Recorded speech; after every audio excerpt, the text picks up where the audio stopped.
அனைவருக்கும் எனது இனிய தமிழ் புத்தாண்டு வாழ்த்துக்கள்ங்க. ஒரு சூப்பரான சுவையான சக்கரை பொங்கல் செய்கிறதுக்கு இந்த கப்பில் 1 கப்பு பச்சரிசி எடுத்துக்கலாங்க. அதே கப்பில் 1/4 கப்பு பாசிப்பருப்பு எடுத்துக்கலாங்க. ஒரு முழு வெல்லம் எடுத்துக்கலாங்க. 3 ஏலக்காயை மிக்சியில் அரைச்சிக்கலாங்க. தேவையான அளவு நெய் ஊற்றிக்கலாங்க. தேவையான அளவு முந்திரி திராட்சை எடுத்துக்கலாங்க. குக்கரில் பச்சரிசி சேர்த்துக்கலாங்க.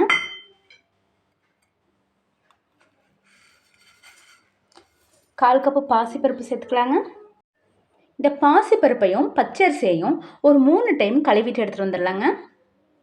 அரிசி எடுத்து அதே கப்பில் 4 கப்பு தண்ணி ஊற்றிக்கலாங்க.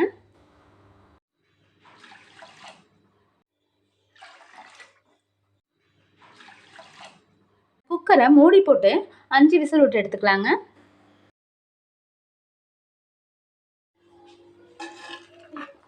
இப்போது நம்மளோட பொங்கல் பாருங்கள், கொஞ்சம் கூட அடி பிடிக்காமல் நல்லா சூப்பராக வெந்து வந்துடுச்சுங்க. இதை நல்லா ஒரு 2-3 டைமு நல்லா கிண்டி விட்டுக்கலாங்க. ஏன்னா பொங்கல் நல்லா குலைவாக இருந்தால் தாங்க பொங்கல் ரொம்ப டேஸ்ட்டாக இருக்கும்.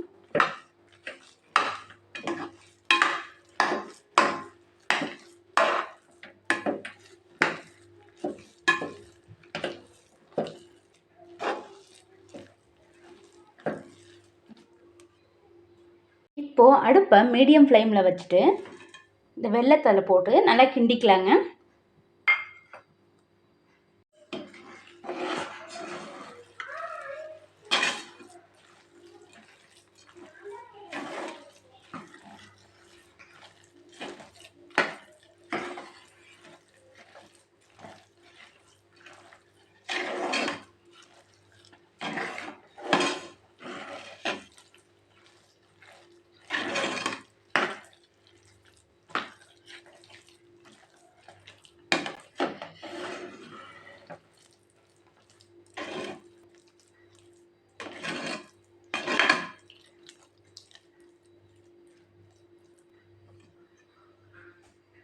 அடுப்பில் ஒரு சின்ன தாளிப்பு கரண்டி வச்சுக்கலாங்க.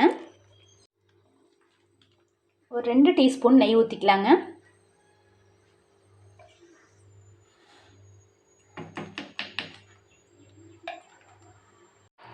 நெய் சூடானோன்னு முந்திரியை போட்டுக்கலாங்க.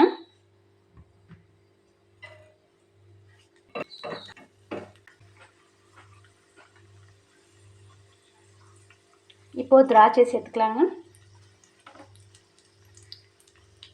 திராட்சை லைட்டாக பபிள்ஸ் வரும்போது ஆஃப் பண்ணிடலாங்க. இப்போ நம்ம அரைச்சி வச்சுருக்க 3 ஏலக்காய் பொடி அதில் போட்டுக்கலாங்க. முந்திரி திராட்சை ஆட் பண்ணிக்கலாங்க.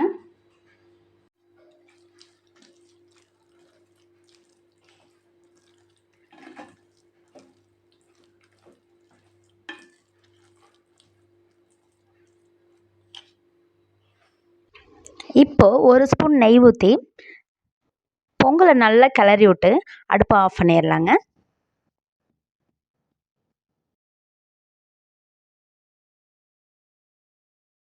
ஃப்ரெண்ட்ஸ், நம்மளோட சூப்பரான சக்கரை பொங்கல் கமகமன் வாசத்தோட செம்மையாக ரெடி ஆயிடுச்சுங்க.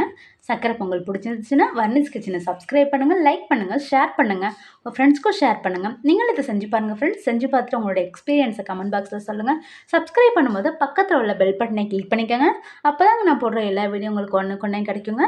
Thank you friends. தேங்க்யூ ஃபார் வாட்சிங்.